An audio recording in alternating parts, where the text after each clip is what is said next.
We had agreements with China not to mass forces in our border areas.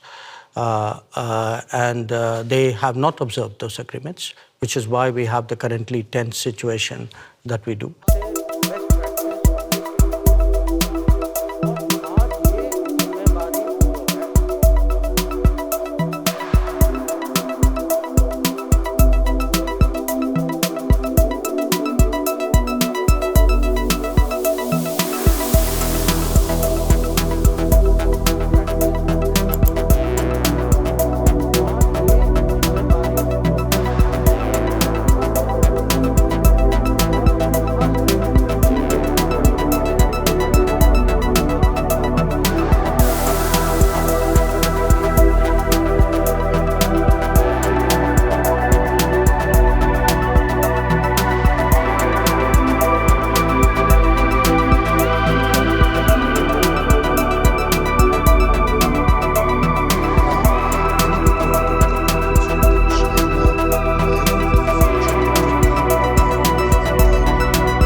I think there's a larger concern which is based on our experiences.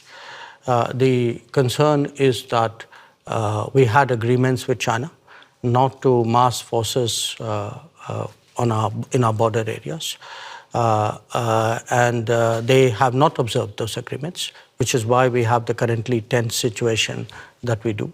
We had an agreement not to unilaterally change the line of control, which they have tried to unilaterally do that. So there is, I think, a perception that we have which derives directly from our experiences. Now, where else the status quo may change or not change, I would hesitate as a foreign minister to predict publicly. I may have my own views and assessments.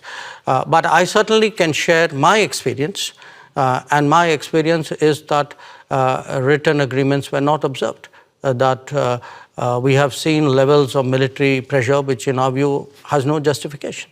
China would say the opposite. They would say that India had not obeyed different agreements. But obviously, you see no, I think it's difficult for China to say that for this reason. The record is very clear because today, there's a lot of transparency. You have satellite pictures. If you see who moved the forces to the border areas first, I think the record is very clear. So it's very difficult for China to say what you suggested they could.